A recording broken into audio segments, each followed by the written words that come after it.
A pro wrestling dream that started at 8 years old, and through trials and tribulations, numerous potholes, numerous setbacks, Damian Priest was bound and determined to make his dream of becoming a pro wrestling superstar a reality. He started in 2005. He worked hard. He gained a lot of weight, got up to nearly 400 goddamn pounds. He was struggling on the indies. He was working jobs. He was working hard for his money, but he was still sleeping in his car. He was still sleeping on church steps. He wanted to make his dream a reality. He got tryouts with WWE a couple of times, and even though he didn't get signed at that point, he went to Ring of Honor, and then he got noticed. He got in a great shape, and they signed him, and then he won the WWE World Heavyweight Championship on the grandest stage of them all, WrestleMania 40. And Damian Priest is living proof that no one will work for your dream because it's yours. This is his story. Dun dun! I'm John Renton with my review, WWE 24, Damian Priest, The Rise of El Campeón. As you can tell, I'm not Spanish, I'm not fluent in Spanish, so yeah, apologies for that. I was looking forward to this because I want to know more about his earlier life. And once I saw this is only 64 minutes long, I'm like, okay, we're going to dive deep into the details. But I like this. I did like this. I didn't mind this being a 1 hour biography as opposed to some of the ones that WWE and A&E team up on. Like the Steiners, or Ted DiBiase, or Heyman, or Becky, or Trish, or Lawler, or others gain only an hour. Damian Priest, they told a good chronological story here, and it was nice to find out some little tidbits. So let me know your thoughts on this particular episode in the comments, please. We start in Puerto Rico with family. He's happy that he's able to share his success, and rising tide lifts all boats. It has been a struggle, but he's made it. The talking heads, same as it ever was, once in a lifetime, a once-in-a-lifetime dream, as it were. Damian Priest, Bayley, Rhea, Taker, various family members, brothers, his sister, his mother too, and his father. And we got to see some nice backstage footage. So we do start at the Puerto Rican, I assume Pride Parade, or just Puerto Rican Parade in New York City earlier this June. He was born in the Bronx. His parents split. He went to Puerto Rico with his mom. Bit of a wild child, shall we say. At 8 years old, he got into wrestling, asked for wrestling figures. His mother described them as two twins with spikes on their shoulders, which of course is the Legion of Doom. Well, you imagine, by the way, if Hawk and Animal were still around, what they would have thought Damian Priest, a big guy that could do that shit. So, actually, never mind. Let's just move on from that. So, he did talk about going to Puerto Rico to live with his mom, and how they got into wrestling, quite a bit of wrestling. And because, obviously, Puerto Rican wrestling at that point, because he's 41, so yeah, at that point, Puerto Rican wrestling, the World Wrestling Council, I believe is the name, they would have been still doing some big business. Noted murderer employer Carlos Colon got mentioned. I'm not going to forget that, by the way. And then he talks about, the thing that really cemented him wanting to be a professional wrestler. The Superstars taping on June 13th, 1991. I do vividly remember that. Undertaker locking Ultimate Warrior in a casket. Years before, Ultimate Warrior would eventually meet the proper Undertaker. Yeah, fuck Ultimate Warrior. I'm glad he's dead. But that was a big moment. It scared me as a kid at 10 years old. I was like, oh shit, Warrior's suffocated. The hell's going on here? I was born in 81, so that would definitely get the kids right there. It was also a little bit dark. So, God, Warrior must have suffered mightily in there. Oh, such a shame. That being said, the dad was strict, because he actually had to go back and live with his dad after his mom got sick. Glad to see she seems to be doing all right. So, living in the Bronx is a little bit difficult. Spanish was his first language, and, so he had to eventually learn English. He is very much bilingual. There are certain viewers of mine that are going to like that. Stop it. You stop thinking about it. And he got into martial arts, because I believe Dad owned a martial arts school. And he was strict with him, but then realized, he needs to be a kid. So they went to various wrestling shows. The dad wasn't the biggest fan of wrestling, but he wasn't going to discourage his son. Damian mentions Madison Square Garden Survivor Series 96, the debut of The Rock, and when Sid beats Shawn. Ha ha ha! That stupid twat in the front row was all upset. I hope you left dejected, cheering Shawn Michaels in late 96. What's wrong with you? God, Sid was an intimidating son of a bitch, but man, those promos. Jesus Christ. Anyway, let's get back to this. So, he graduated high school. His best friend Charlie chimed in about, getting into wrestling. Monster Factory, read up on that shit. The dad didn't approve, but he didn't discourage him. And I think that's an overriding thing. That you cannot approve of what somebody's going to do as long as it's not harming anybody and still want your kids to succeed.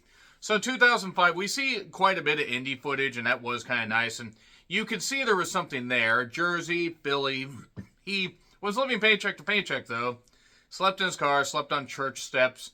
He didn't want to ask his family for help. And I mean, I don't know how well off his family was or wasn't. It's not my business. It's their business. I can understand the pride thing. I would have asked for a little bit, maybe for a little bit of help. Hey, I'll pay you back. But maybe he was glossing over that he did and he wouldn't ask for more. I don't know. But he did have an SCW tryout in, I believe, 2010. He had gained a lot of weight, nearly 400 pounds. Hadn't taken care of himself. And he wasn't as impressive. And then we go to ECPW, Eastern Coast Pro Wrestling, East Coast Pro Wrestling. I think that's what it means. I don't know. I barely can keep track of the indies here. But it was clear that there was something there, but he needed to find his way, which he did. He got a job at a club, and he was still doing the weekend warrior stuff, as some people say, but he had a free apartment, he had a free car. He was working hard. Like, it's not like he was phoning it in at the job. And the manager said, we want to give you more responsibilities, we want to give you a raise, but you have to quit this wrestling thing. Well, Damian said, no, I'm not going to do that. And then he was basically back to square one. He's like, shit, what did I do? But this is what I want to do. That was 2012, 13. And he got into better shape. He was working hard. And that's the thing. You see how he was even in 2012 and see how he was by 2015, 16. It's remarkable. He really was getting into better shape. He's going to be positive. Sheik always positive. Heyman saw something in him, so anytime he was doing extra work in the Northeast, he would have Priest follow him. And I know his name is Punishment Martinez. Work with me here. It's a fun fact, just a little sidebar. I actually met Jeff Cobb right after he beat, Priest when he was Punishment Martinez, become, I believe, the Ring of Honor TV champion, and then he was like a double champion, which was kind of cool. Those belts are heavy, by the way. I don't know if you've ever held any of those belts. They are heavy. I don't know how the fuck they hold those after punching their bodies that much. But he had a tryout in 2015, and Triple H was like, he's worked really hard, gave him encouragement, but there's a lot of people trying to get in. Back in 2015, there were a lot of people trying to get in. He had lost weight, he gotten a little bit better in promos, and he got signed by Ring of Honor, so it was like $40,000 a year. His girlfriend apparently had 4 kids. His girlfriend at the time, I don't know if he's still with her, it's not my business really, but they were able to actually go shopping for proper groceries like once a month or whatever instead of the dollar store stuff.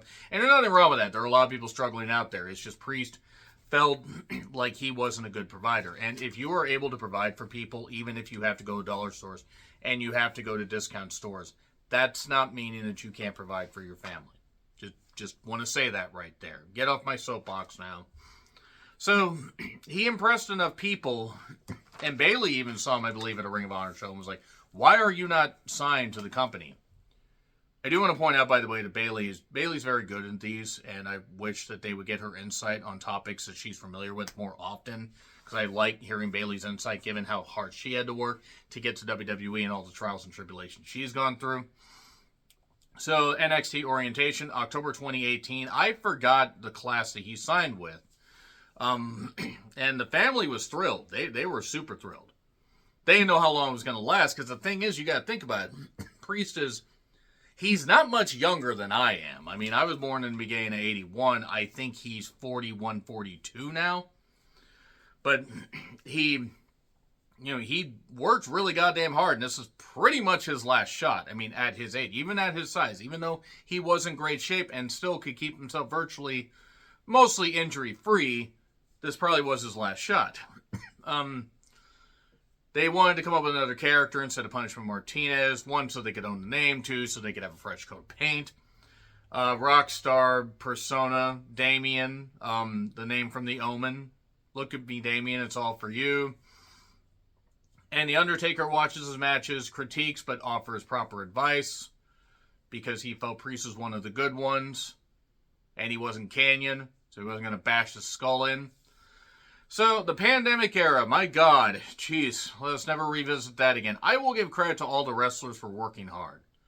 WWE, AEW, New Japan, and various other promotions that were able to still operate under those restrictions.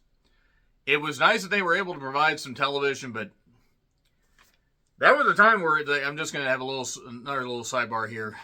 It was such a boost for my channel, but like for 2020 and 2021, but man, that was tough. That was really tough. Because I was working. I was working among the public. I was grateful to work, but whew, a lot of idiots out there. Nevertheless, the Thunderdome stuff and the fact that they had some trainees there as extras for NXT. He won the North American title. And they kind of zoomed over that pretty quickly. He then teamed up with Bad Bunny. The main roster debut at the 2021 Rumble. It's just weird that the pandemic started like right before Mania 36. Went all the way to what, like, I think it was like the June pay-per-view. I can't remember what it was. It was Extreme Rules. Help me. I've gone blank. It was whatever the June pay-per-view was, and then that, so it's just that weird period where the 2021 Rumble taking place in front of a bunch of LED screens. I don't know. Just off. But they put him over. A lot of people backstage put him over, and they realized that it was going to work. And then the fact that this was his big shot, because they realized the Puerto Rican connection between him and Bad Bunny. Mania 37, Priest felt it was on him. That match was way fucking better than I expected. I expected it to be shit, and you know what? I ate a lot of crow on that. And eating a robot from MST3K is difficult to do. Priest back was not good. I did not know that, but he powered through. I mean, again, everybody's personal business, but credit to him. So, X-Pac, Scott Hall, in one of his last appearances before his death, Hogan, they put him over. Hogan really felt he was one of the good ones. And then Bad Bunny, rather, on a semi. That was kind of hilarious. Yeah, even Miz put over the fact that, like, well, yeah, Priest's back may have been hurt, but also show what Bad Bunny can do. And he did a lot. Family is thrilled. Family is very, very thrilled. Priest, very emotional. It was hard, but I did it. And then he beat Sheamus at SummerSlam 2021 for U.S. title. I forgot that he beat Sheamus for it. But then it kind of got obvious when he was a babyface. It was an act, the smiling babyface. That's not who he is. He can have a smile, but he needs to be more the kick-ass type. And then Judgment Day started, where Edge felt that he would be an appropriate member for it. I did find it funny. They had a brief clip of The Brood in 1999 where you hear Cornette putting them over. He compared them to the Freebirds and then told Kevin Dunn if they can draw 1/10 of the money that the Freebirds did, then they'll be turning cartwheels. And then clips of Edge before he was taken out of the whole goddamn thing and taken out of the company. And then took himself out of that company, which I was there for. I was actually there for his debut in AEW. So Rhea brought in, I don't care if Rhea has the goth type makeup or just is sitting there, all natural. That didn't sound nearly as dirty until it came out of my mouth. My point is just her in a normal setting, just being her, or her, gothed up, I guess would be the case. She's fucking amazing. An amazingly attractive woman. I mean, just a superstar quality about her. Actually, the superstar quality about her. She talked about how her and Priest became friends. Buddy, watch out, you're feeling kind of nauseous. Straight to Mania 39. Straight to it. I mean, just straight to that. Just skip over everything in 2022. He had no match, but they showed, B-roll of the Dominic Mysterio thing, where it was a vignette of him being locked up in whatever fucking jail that was. I will admit that went better than I expected. And he was in Dominic's corner. We go to Backlash 2023. They spent quite a bit of time on this, where he faced off against Bad Bunny. He felt the ring rumble. You had Carlito come back. You had Savio Vega come out. Eventually, he got out there. I mean, Savio's knees were shot back in like 2000, so there you are. But that was a big deal. That's one of the biggest crowd reactions I've heard. I mean, and I just remember looking at Bunny and thinking, God, I hope he's not so tense that he, is just a ball of nerves. I mean, I imagine he's a ball of nerves, but God, I hope he can do this. Because it's a singles match, not a tag match. You're not relying on somebody, to help you on the other side. Or on your side. So, that match goes off pretty goddamn well. He wins the Money in the Bank contract. And how will it go? The dad was pleased. He was very pleased. So were others. They were over the moon. And then the cash-in became kind of a meme. And to be fair, they did it a little bit too much. A couple times would have been one thing. They did a few too many times to where fans were making fun of it. And I mean, look, I like Priest. I mean, he's not my absolute favorite, but I was kind of wondering what the fuck they were going to do with that. And even Triple H was like, don't worry, you're going to have your moment. And then we go to Mania 40, where he cashes in successfully. Talked about that and other stuff. I did like how they went deep on this. Showed backstage footage. Family being aware. It was a big moment. Seeing Rhea, Dominic, Finn, and various others thrilled and over the moon for him. I was getting fired up about that, so that was good shit. Cash-in was successful.